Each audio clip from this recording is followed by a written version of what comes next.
This morning on Public Affairs on Peach, we are talking about the future of marriage for same-sex couples in our country. One person to come out in support of gay marriage recently, Atlanta's Mayor Kasim Reed. He joins us this morning. Mayor, good to have you here.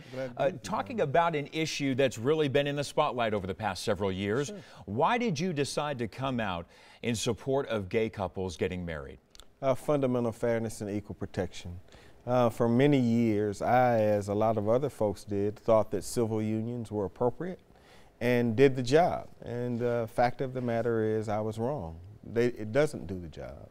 There are rights that come with having a relationship recognized under the law as marriage that are different from civil unions.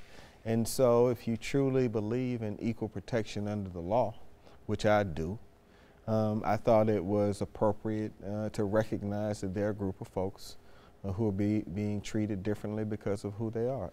And it was not easy for me. I got to the position that I got to after a great deal of thought. But I ended up believing that I was wrong, so I changed my mind. Do you believe that this is a civil rights issue? I do. I think that this is an equal protection issue, and I think that they are individuals who have been in long-term, long-standing, committed relationships for years. I know couples that who are now able to be married, that have been in relationships 30 years and 20 years, do everything that traditional couples do together, and are being denied legal rights because of the sex in their marriage. All right, you being a black mayor here in Atlanta, yeah. And I wanted to talk to you about the black community, because historically speaking, in the black community, they have been very, very opposed to gay marriage. Yes. And they've been very opposed to calling it a civil rights issue. Yes.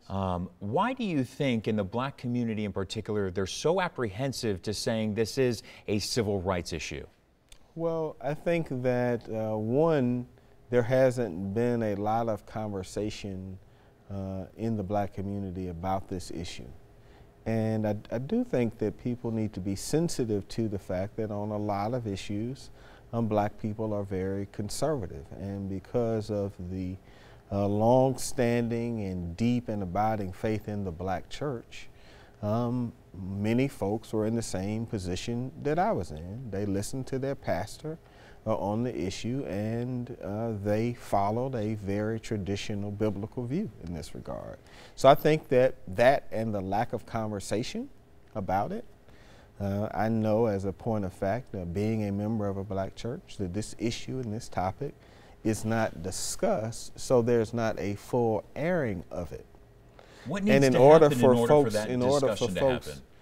Well, I think that there needs to be a more open conversation about why this is important. Is it generational? I think a part of it is generational, but I think that this determined dialogue is also needed. I mean, I have been very progressive on LGBT issues for my entire public career, so I'm not new to this. And even I did not come to marriage equality quickly. Mm-hmm. So I'm a person that, supported the Non-Discrimination Employment Act that said you shouldn't be able to discriminate against people because they're gay or lesbian. In 2004, I voted against the Georgia Constitution's ban on marriage.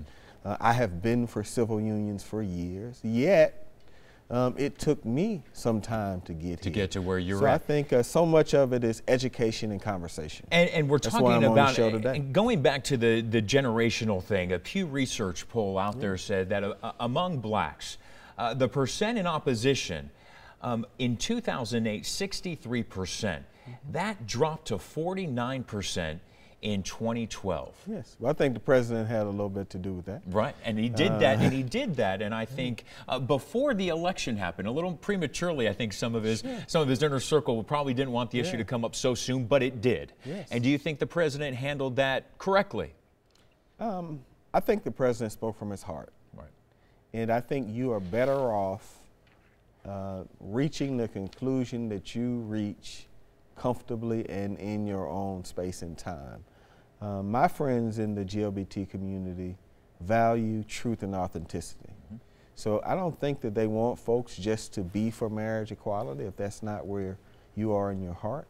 I think that the president arrived at a place in his heart and he ignored the political repercussions for that. And I think that it is certainly changing the conversation in the black community. Let's talk about here in Atlanta, right? All right. Atlanta has one of the highest gay populations per capita here in the U.S. And I think a lot of people in New York and L.A. and San Francisco, they're shocked by that. Yeah. They're shocked at the fact that Atlanta, here inside the perimeter in Atlanta, it is very open to the gay community. Yes. How have you been able to kind of bridge that here in the South? Yeah. In a city that's so open to the gay and lesbian community. How have you been able to achieve that through the barriers that are just the South? Yeah, well, I've been able to bridge it because I believe in being in the future business. And I think that any serious leader understands that gay and lesbian, bisexual, and transgender people enrich the tapestry of the city.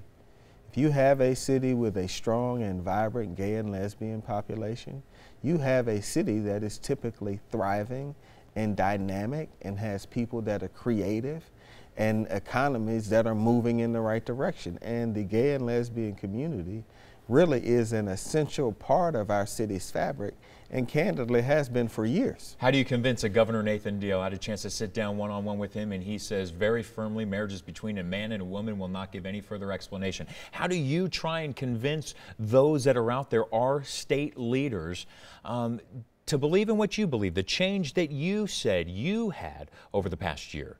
Well, I think that you do it through example and through conversation. I think you live your life. I think that you surround yourself with people that are diverse and talented, and you live it. And I think when people see good results and good outcomes, it opens them slowly. All right. Mayor Kasim Reed, I appreciate your time here this morning. I'm glad to be here. And being honest with us and being very open about it and taking time out of your busy schedule. Appreciate it. Thank you for what you're doing and for leading the conversation. Thank you very much. The human